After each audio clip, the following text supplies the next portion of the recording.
강남 한복판 고급 레스토랑에서 벌어진 믿을 수 없는 광경입니다. 명품으로 온몸을 치장한 한 중년 여성이 눈물을 흘리며 젊은 여자 앞에 무릎을 꿇고 있었어요. 어머님, 일어나세요. 이러시면 안 돼요. 소영아, 미안하다. 정말 미안해. 하지만 이 장면이 어떻게 가능했을까요? 대체 무슨 일이 벌어진 걸까요? 이 이야기는 한 달 전 새벽 5시 작은 식당에서 시작되었습니다. 새벽 5시 서울 한복판의 작은 식당.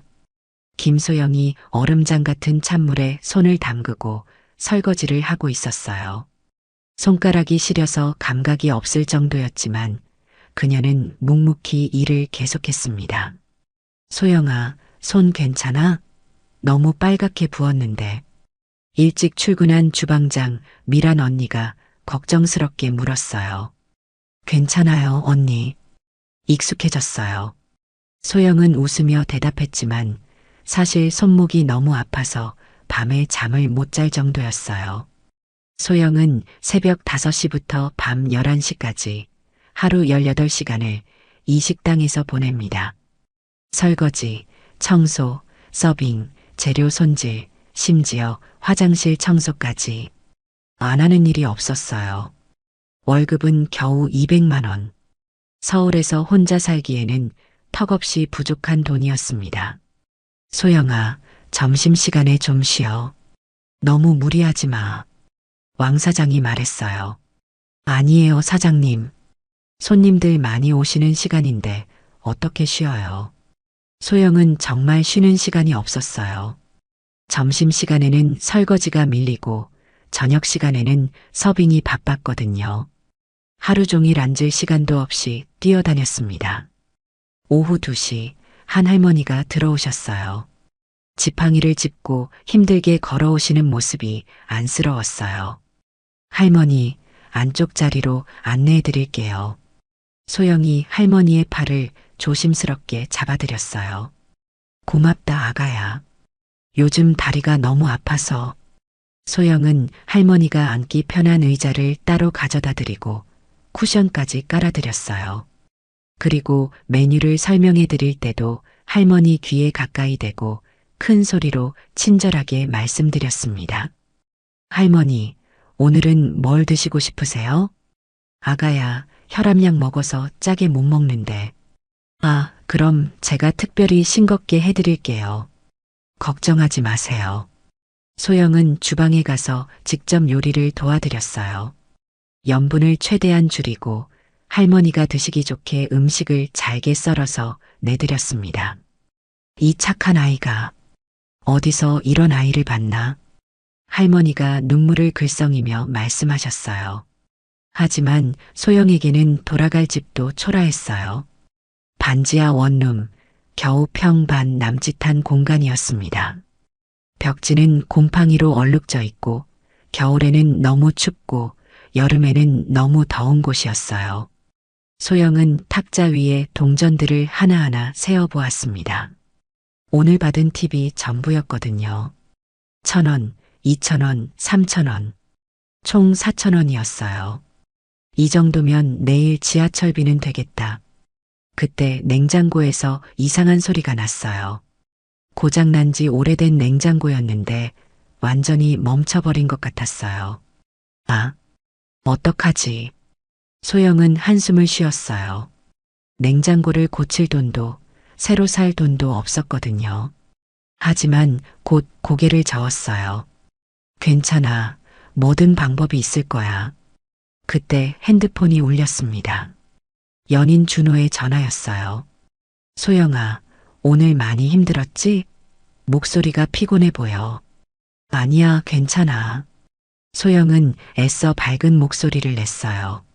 내일 어머니 만나는 거 걱정돼? 솔직히 말해. 소영의 가슴이 두근거렸어요. 조금. 어머님이 나를 어떻게 생각하실까봐. 소영아, 너는 정말 좋은 사람이야. 어머니도 분명 알아보실 거야. 하지만 준호는 어머니의 반응에 대해서는 말하지 않았어요. 얼마나 격렬하게 반대하셨는지를 말이죠. 전화를 끊고 나서 소영은 거울을 봤습니다. 일에 찌든 얼굴, 거친 손, 값싼 옷들. 그래도 그 눈빛만은 포기하지 않은 사람의 눈빛이었어요. 준호야, 미안해. 내가 너한테 도움이 안 되는 것 같아. 소영은 옷장에서 가장 좋은 옷을 꺼내봤어요. 몇 년 전에 알바비를 모아서 산 원피스였는데 지금 봐도 예쁘긴 했지만 명품과는 거리가 멀었어요. 이거라도 깨끗하게 다려서 입어야지. 소영은 밤늦게까지 옷을 다리고 신발을 닦고 머리도 정성스럽게 손질했어요. 내일 준호 어머님께 신뢰가 되지 않으려고 말이에요. 잠자리에 들기 전 소영은 벽에 붙어 있는 작은 액자를 바라봤어요. 돌아가신 부모님 사진이었습니다. 엄마, 아빠, 내일 잘할 수 있을까요? 준호 어머님이 저를 인정해 주실까요? 부모님이 살아계셨다면 이런 걱정은 하지 않았을 텐데. 든든한 집안 배경도 경제적 여유도 없는 자신이 한없이 초라하게 느껴졌어요. 하지만 소영은 다시 한번 다짐했어요. 그래도 마음만은 진실하게 대하자. 거짓은 안 돼. 그날 밤 소영은 내일을 위해 기도했어요. 자신의 진심이 전해지기를, 준호 어머님이 자신을 이해해 주시기를 간절히 바라면서 말이에요. 하지만 소영은 몰랐어요. 내일부터 시작될 일들이 자신의 인생을 완전히 바꿔놓을 거라는 걸 말이에요.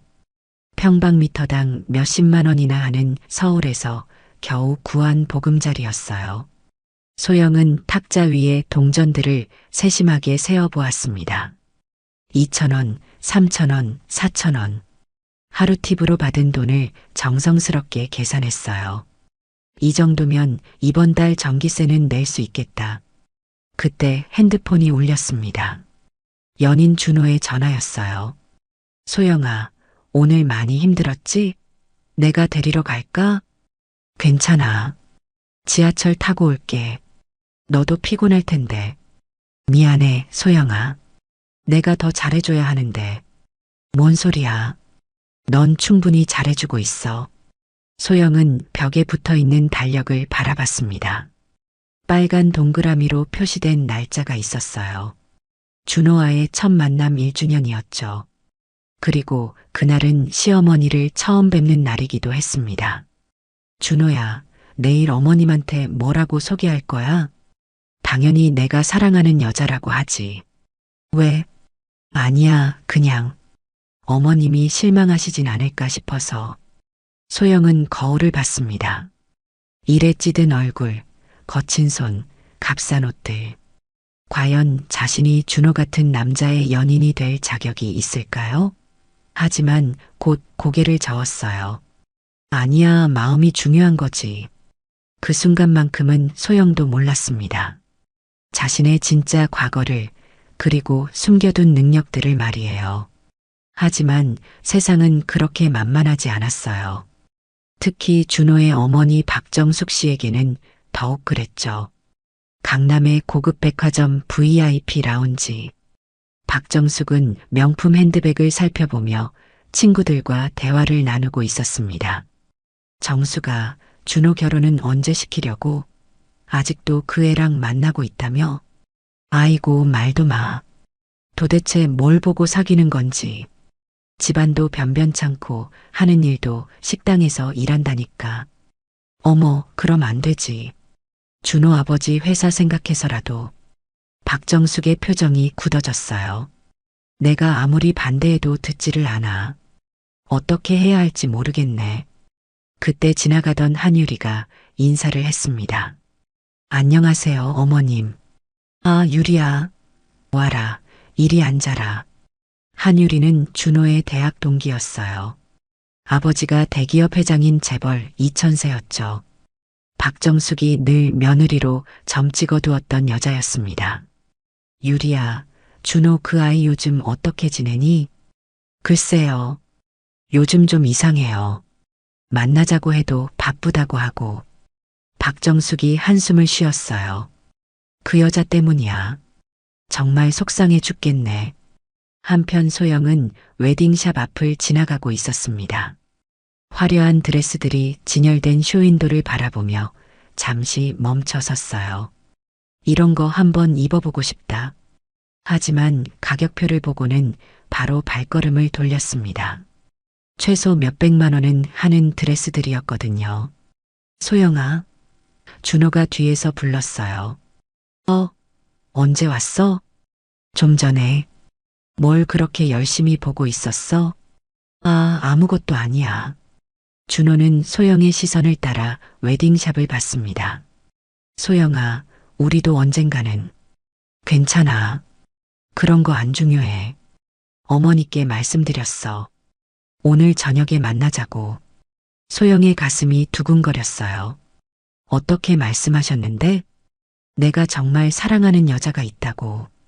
꼭 소개시켜드리고 싶다고. 하지만 준호는 어머니의 반응에 대해서는 말하지 않았어요.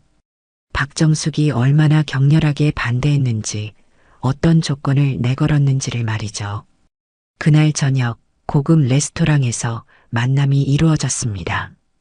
박정숙은 머리부터 발끝까지 명품으로 치장하고 나타났어요. 소영은 가장 좋은 옷을 입었지만 그래도 너무나 초라했습니다. 어머님, 안녕하세요. 소영이 정중하게 인사했어요. 박정숙은 차갑게 훑어봤습니다. 앉으세요. 식사 내내 분위기는 얼어붙었어요. 박정숙은 소영에게 이것저것 물어봤지만 대답할 때마다 실망스러운 표정을 지었습니다. 부모님은 뭐 하시나요? 돌아가셨습니다. 학교는 어디 나왔어요? 야간 대학교입니다. 지금 하는 일은? 식당에서 일합니다. 박정숙의 표정이 점점 더 굳어졌어요. 준호는 어머니와 소영 사이에서 어쩔 줄 몰라 했습니다. 준호야, 어머니랑 잠깐 이야기 좀 하자. 박정숙과 준호가 자리를 뜬 사이 소영은 혼자 앉아 있었어요. 주변 사람들의 시선이 따가웠습니다. 명품으로 치장한 사람들 사이에서 자신만 너무 초라했거든요. 준호야, 정말 이해가 안 된다. 너 같은 애가 왜 저런 여자와. 어머니, 소영이는 정말 좋은 사람이에요. 좋은 사람이라고 다 결혼하는 게 아니야. 현실을 생각해라. 준호는 말문이 막혔어요. 어머니의 반대가 이렇게 심할 줄은 몰랐거든요. 그 순간 소영은 결심했습니다. 이제 정말 자신의 진짜 모습을 보여줄 때가 왔다고 말이에요. 이제부터가 진짜 이야기의 시작이었어요. 소영에게는 아무도 모르는 비밀이 있었거든요. 그날 밤 소영은 집에 돌아와 서랍 깊숙이 숨겨둔 상자를 꺼냈습니다. 그 안에는 각종 자격증들이 들어 있었어요. 회계사 자격증, 컴퓨터 활용 능력 1급, 토익 950점 성적표, 그리고 경영학 석사 학위증까지. 언젠가는 쓸 날이 있겠지. 소영은 사실 명문대 경영학과를 졸업하고 대기업에서 일했던 경력이 있었어요. 하지만 부모님이 돌아가시고 빚을 떠안게 되면서 모든 걸 포기해야 했죠. 지금은 그 과거를 숨기고 식당에서 일하고 있었지만 밤마다 혼자서 공부를 계속하고 있었습니다. 다음 날 준호의 친구들과 만나는 자리가 있었어요.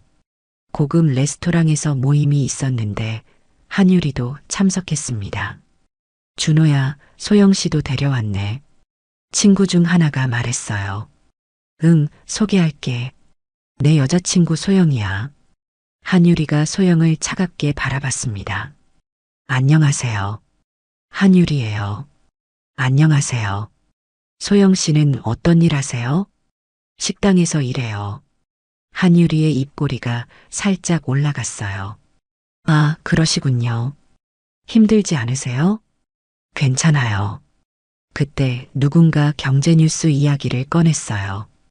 요즘 주식시장이 너무 불안정해. 반도체 주식이 계속 떨어지고 있어. 한유리가 아는 척하며 말했습니다.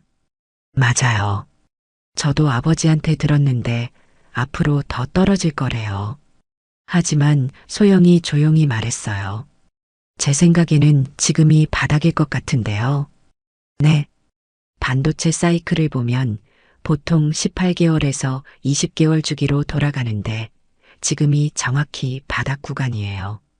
게다가 최근 발표된 정부 정책을 보면 소영은 자세하고 정확한 분석을 했어요. 모든 사람들이 놀란 표정으로 들었습니다. 한유리의 얼굴은 점점 빨개졌어요. 소영 씨가 경제를 이렇게 잘 아시는지 몰랐네요. 준호도 놀라며 말했어요. 아, 그냥 관심이 있어서요. 하지만 한유리는 기분이 나빴어요. 자신보다 못한 여자라고 생각했는데 오히려 자신이 무식하게 보였거든요. 그날 밤 소영은 식당에서 혼자 남아 정리를 하고 있었습니다. 오늘 있었던 일들이 자꾸 떠올랐어요. 내가 너무 나댔나? 준호와의 관계가 더 어려워질까봐 걱정이 되었어요. 자신의 능력을 숨기고 있는 이유도 바로 그 때문이었거든요. 사람들이 자신을 이상하게 볼까봐, 준호가 부담스러워할까봐. 그때 미란 언니가 들어왔어요. 소영아, 아직도 여기 있어? 언니, 왜 그래? 무슨 일 있어?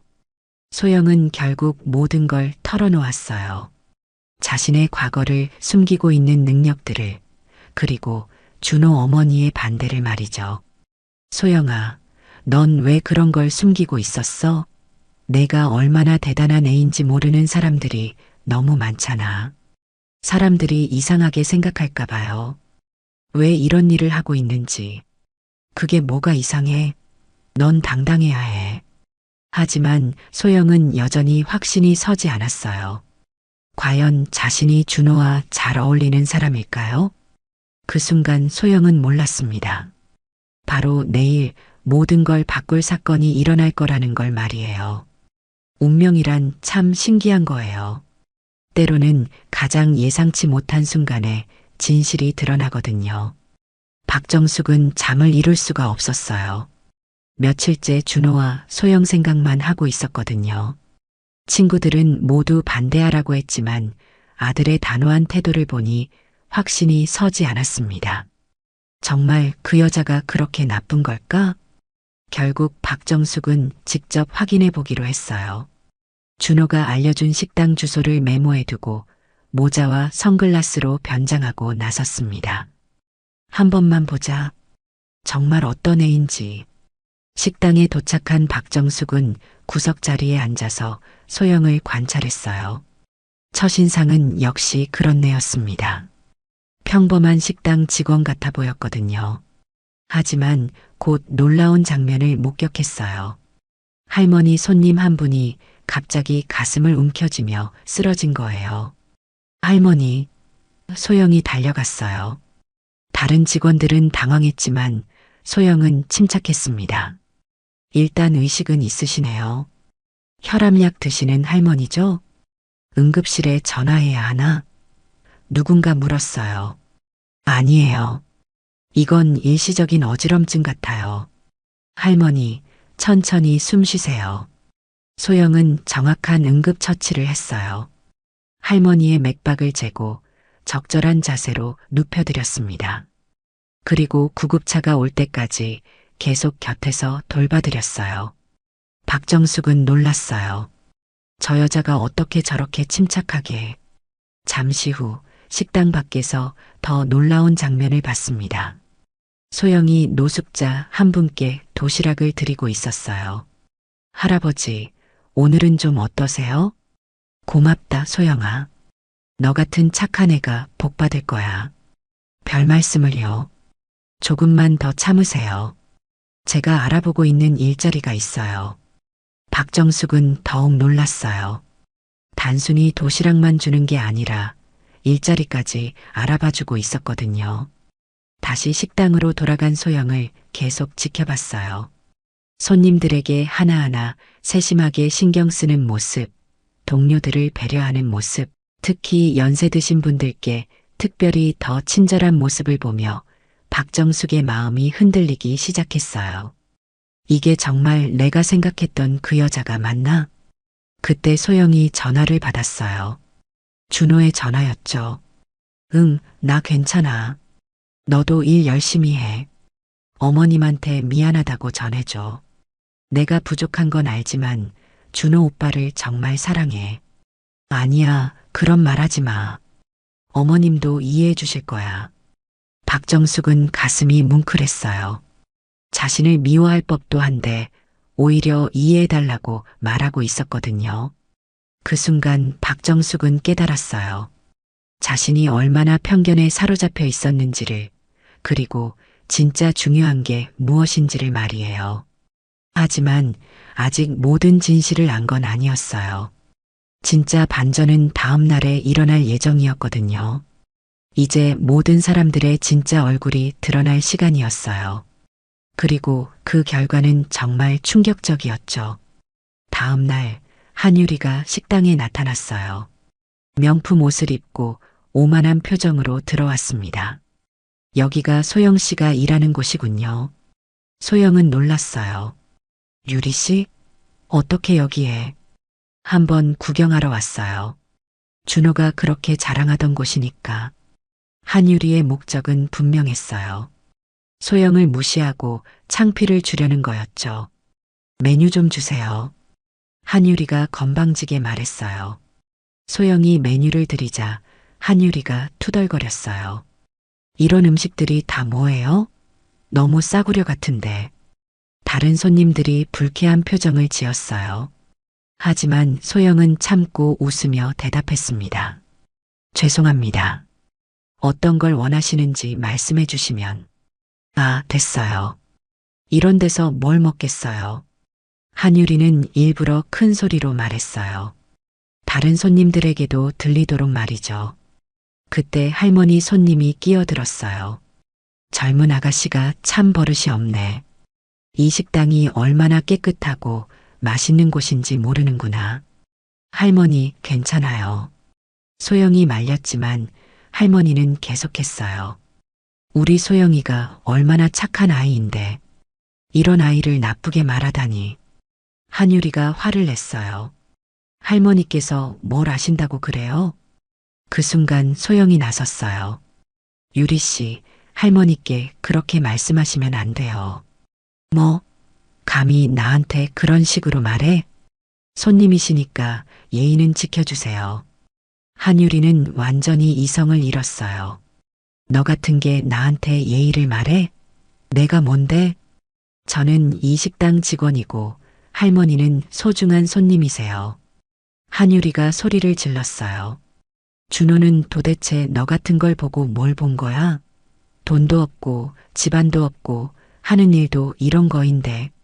식당이 조용해졌어요. 모든 사람들이 한유리를 바라봤습니다. 그때 박정숙이 구석에서 일어났어요. 어제부터 몰래 지켜보고 있었거든요. 유리야. 어머님? 왜 여기에? 박정숙이 천천히 걸어왔어요. 방금 무슨 말을 한 거니? 저는 내가 이런 아이였니? 할머니한테 그렇게 말하고 소영이한테 그런 식으로. 한유리는 당황했어요. 어머님, 오해해요. 저는 그냥. 오해? 내가 다 봤어. 박정숙이 할머니께 사과했어요. 할머니, 죄송합니다. 제가 잘못 가르쳤네요. 그리고 소영에게 말했어요. 소영아, 미안하다. 모든 사람들이 놀랐어요. 준호의 어머니가 소영에게 사과하고 있었거든요. 한유리는 얼굴이 새하얗게 질렸어요.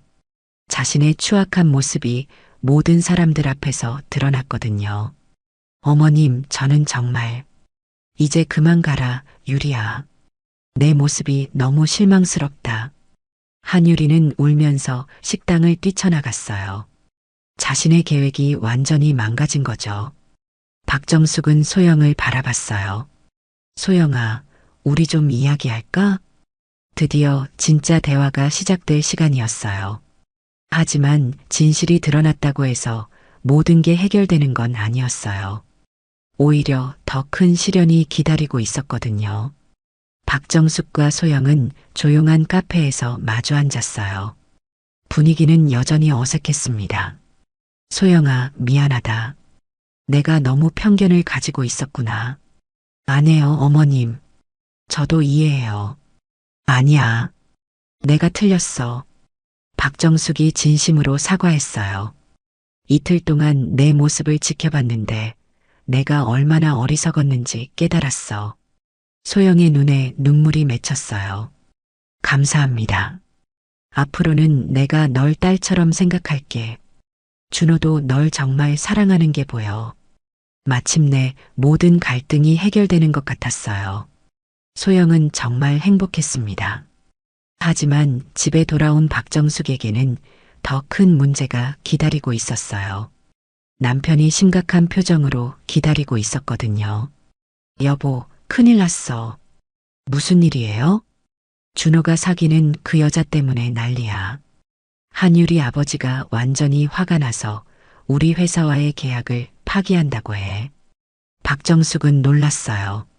그게 무슨... 한율이가 울면서 아버지한테 말한 모양이야. 자기가 식당에서 창피를 당했다고. 준호 아버지는 회사 일로 머리가 복잡했어요. 한율이 아버지와의 계약이 파기되면 회사에 큰 타격이었거든요. 여보, 정말 준호 결혼 문제 때문에 이런 일까지. 어떻게 하죠? 회사 직원들 월급도 걱정이에요. 박정숙은 갈등에 빠졌어요. 소영이 좋은 아이라는 걸 이제 알았지만 회사 문제는 다른 차원이었거든요. 다음 날 준호는 아버지에게 불려갔어요.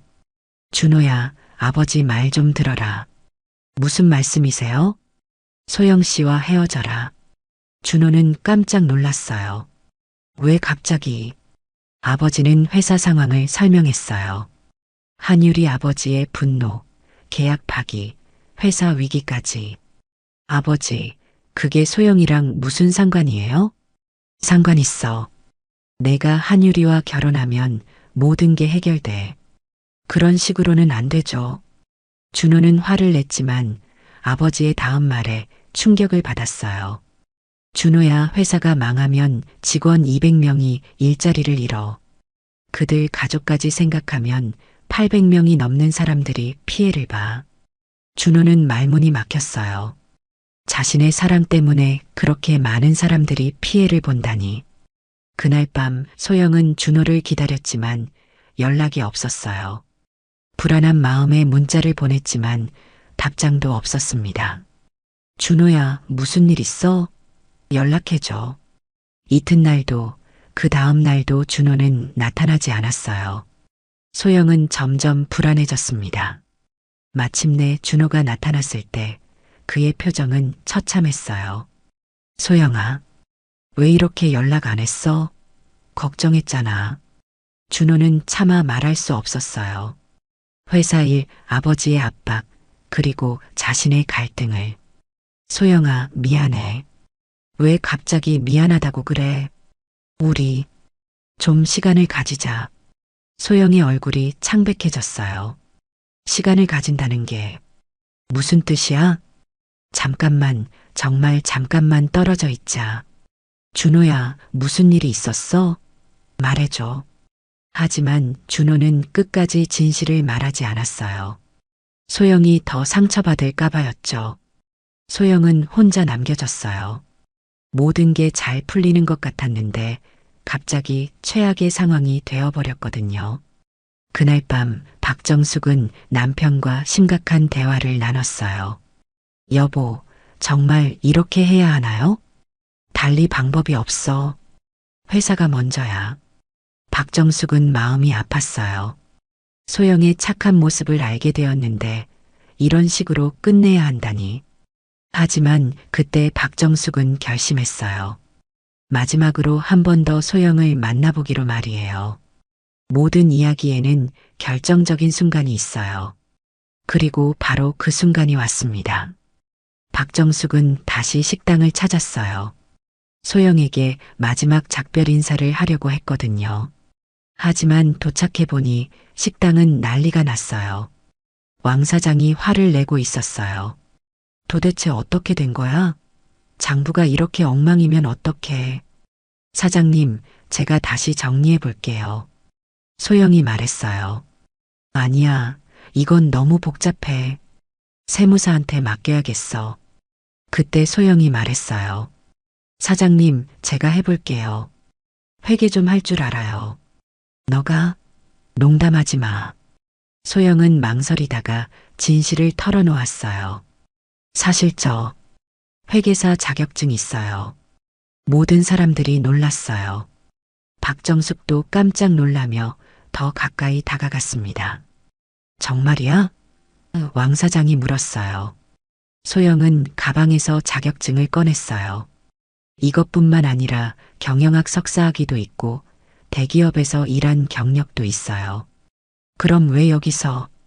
부모님이 돌아가시고 빚을 져서 그 후로 계속 여기서 일하고 있어요. 박정숙은 충격을 받았어요. 소영이 단순한 식당 직원이 아니었던 거죠.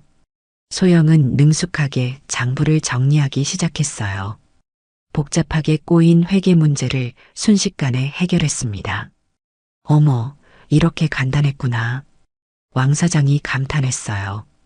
그리고 사장님, 지출을 좀 더 체계화하시면 세금도 많이 줄일 수 있어요. 소영의 전문적인 조언에 모든 사람들이 놀랐어요. 특히 박정숙은 완전히 다른 사람을 보는 기분이었습니다. 바로 그때 한유리가 아버지와 함께 식당에 나타났어요. 계약 파기 문제로 준호 가족에게 최후 통첩을 하러 온 거였죠. 어머님도 여기 계시네요. 한유리가 오만하게 말했어요. 한유리 아버지가 박정숙에게 말했어요. 부인, 마지막으로 말씀드립니다. 준호와 우리 유리를 결혼시키지 않으면 계약은 끝이에요. 박정숙이 답하기 전에 소영이 나섰어요. 혹시 한진산업 회장님이세요? 그런데 당신이 누구죠? 제가 그 회사 경영 분석 보고서를 본 적이 있는데 몇 가지 궁금한 점이 있어서요. 한유리 아버지가 당황했어요. 뭐가 궁금하다는 거죠? 소영은 정확한 데이터를 바탕으로 질문했어요. 작년 4분기 매출이 갑자기 증가한 건 회계 처리 때문 아닌가요? 실제로는 적자인 걸로 알고 있는데 한유리 아버지의 얼굴이 창백해졌어요. 소영이 말한 게 정확했거든요. 그리고 최근 정부 감사에서 문제가 된 부분도 있죠? 준호 아버지 회사와 계약 파기하시면 더 어려워지실 텐데. 박정숙은 깨달았어요. 소영이 단순히 착한 여자가 아니라 뛰어난 능력을 가진 여자라는 걸 말이에요. 소영아. 박정숙이 소영을 껴안았어요. 미안해. 정말 미안해. 내가 너를 전혀 몰랐구나. 한유리는 패닉에 빠졌어요. 자신의 계획이 완전히 망가졌을 뿐만 아니라 아버지 회사의 비밀까지 들통났거든요. 아버지, 어떻게 된 거예요? 한유리 아버지는 더 이상 버텨낼 수 없었어요. 죄송합니다. 제가 너무 성급했네요. 그때 준호가 식당에 나타났어요. 아버지가 급하게 연락했거든요. 소영아. 준호가 달려와서 소영을 안았어요. 준호야. 미안해. 정말 미안해. 내가 바보였어. 준호는 모든 진실을 털어놓았어요. 회사 문제, 아버지의 압박, 자신의 갈등까지. 그런 일이 있었구나. 소영이 이해했어요. 박정숙이 말했어요. 이제 됐어. 모든 게 해결됐으니까. 한유리는 완전히 굴욕을 당했어요. 자신의 추악한 모습이 모든 사람들 앞에서 드러났거든요. 드디어 모든 진실이 밝혀진 순간이었어요. 모든 폭풍이 지나고 나니 진짜 아름다운 이야기가 시작되었어요. 그날 이후 모든 게 달라졌어요. 박정숙은 소영을 진짜 딸처럼 아끼기 시작했습니다. 매일 식당에 와서 소영과 시간을 보냈어요. 소영아, 이제 그만 식당 일 그만둬. 우리 회사에서 일해. 어머님, 저는 여기가 좋아요. 그래도 내 실력이 아까워. 하지만 소영에게는 계획이 있었어요. 왕 사장과 상의해서 식당을 체인점으로 확장하는 거였죠. 자신의 경영 노하우를 활용해서 말이에요. 사장님, 제가 도와드릴게요. 이 식당을 더 크게 만들어 봐요. 왕 사장은 기뻐했어요. 정말이야? 너 같은 인재가 도와주면 꿈 같은 일이지. 한 달 후 소영의 경영 전략으로 식당 매출이 2배로 늘었어요. 더 많은 사람들이 찾아오고 직원들 월급도 올릴 수 있었습니다. 박정숙은 감탄했어요. 소영이 내가 이렇게 대단한 줄 몰랐어. 어머님도 도와주세요. 같이 해요. 박정숙도 식당 일을 도우며 소영과 더 가까워졌어요. 처음에는 서툴렀지만 점점 재미를 느끼기 시작했습니다. 내가 이런 일을 할 줄 몰랐네. 박정숙이 웃으며 말했어요. 준호도 변했어요. 소영의 진짜 모습을 안으로 더욱 사랑하게 되었거든요. 소영아, 나 정말 자랑스러워. 뭐가? 내가 이렇게 멋진 여자인 줄 몰랐어. 아니, 알았지만 이 정도일 줄은. 소영은 웃었어요. 나도 이제 숨기지 않을게. 내 진짜 모습을. 몇 달 후, 준호와 소영의 결혼식이 열렸어요. 화려한 호텔이 아니라 식당에서 열린 작은 결혼식이었습니다. 하지만 진심이 담긴 따뜻한 결혼식이었어요. 박정숙이 소영의 손을 잡으며 말했어요. 소영아, 내 딸이 되어줘서 고마워. 어머님, 저야말로 감사해요. 식당 단골 손님들, 동료들, 그리고 진짜 가족들이 모두 모여서 축하해 주었어요. 할머니 손님들은 눈물을 글썽이며 축하해 주셨습니다. 우리 소영이가 행복한 날이구나. 한유리는 결혼식에 나타나지 않았어요. 그날 이후로 자취를 감췄거든요. 아버지 회사도 결국 어려움에 빠졌고 한유리는 외국으로 떠났다고 했습니다. 결혼 후에도 소영과 박정숙은 함께 식당을 키워나갔어요. 이제는 체인점이 5개나 늘어났고 모든 매장에서 소영의 따뜻한 마음씨가 이어졌습니다. 며느리야, 오늘 매출이 어떻게 됐니? 어머님, 이제 저희가 사회적 기업 인증도 받을 수 있을 것 같아요. 소영은 식당을 단순한 비즈니스가 아니라 사람들에게 따뜻함을 주는 공간으로 만들고 싶었어요. 어려운 이웃들에게는 무료 급식을 제공하고 일자리도 만들어 주었습니다. 박정숙은 소영을 보며 생각했어요. 정말 복받을 며느리를 만났구나. 준호도 아내를 보며 매일 감탄했어요. 소영아, 너 정말 대단해. 우리 모두가 함께 만든 거야. 이제 소영은 더 이상 숨지 않았어요. 자신의 능력을, 과거를, 그리고 꿈을 당당하게 펼쳐나갔습니다. 그리고 1년 후 소영과 준호에게 아기가 생겼어요. 박정숙은 정말 기뻐했습니다. 이제 진짜 완전한 가족이 되었네. 왕 사장도 감격했어요.